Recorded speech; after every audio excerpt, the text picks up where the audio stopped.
Hey, Russell here from Adelaide West Physio and Pilates. I've been ruminating again. I've been talking with the guys at work and thinking pretty deeply after doing master sessions recently.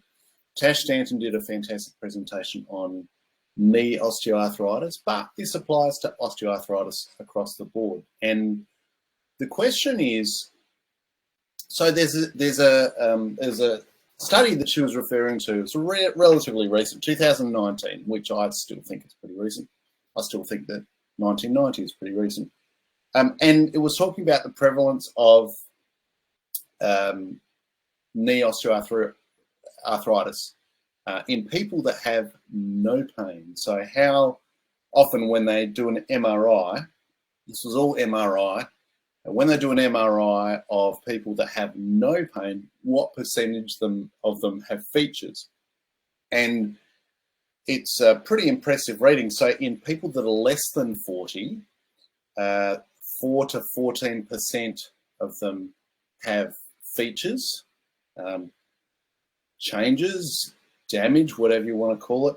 And of the ones over 40, up to 43%, so 19 to 43% of people have got features of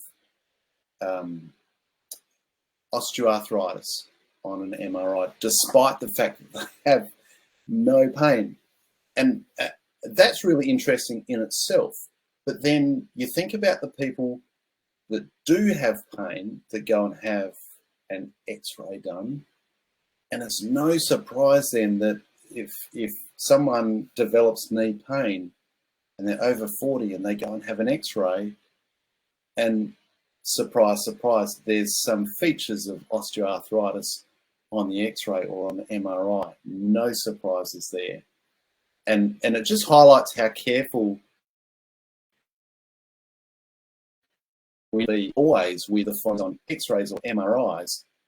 And how much importance to place on them, because you've got almost from somewhere between a fifth to almost a half of this population of people that they looked at, and it was across a huge amount of people.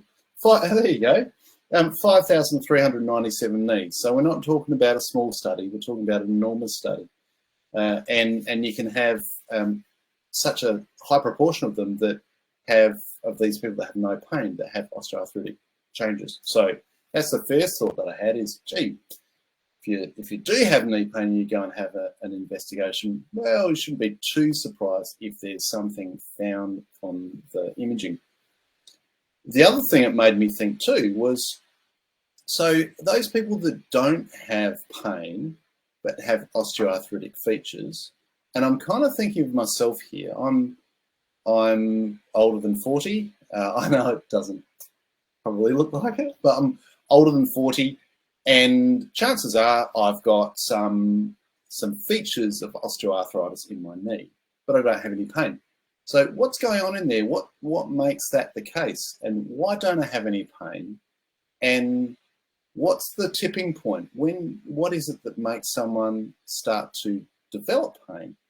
And because of the way that we know that osteoarthritis is not just about the state of the joint. And I think this kind of study really helps to underline that.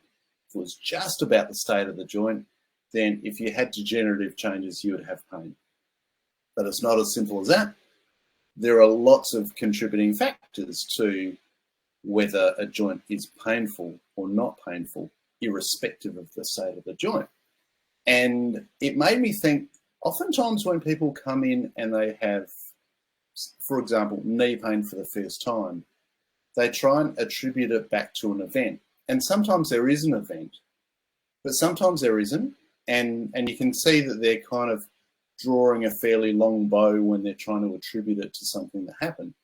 And what it's made me realize, thinking about this and talking about it with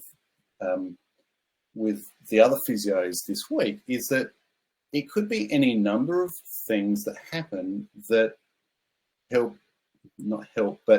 but cause that tipping from no pain to pain. And the kind of factors that are involved are immune factors, are gut microbiota factors, systemic inflammation factors, stuff going on in life factors. Now, there's so many different things that could tip the balance that we know now are inherently involved in the osteoarthritis process.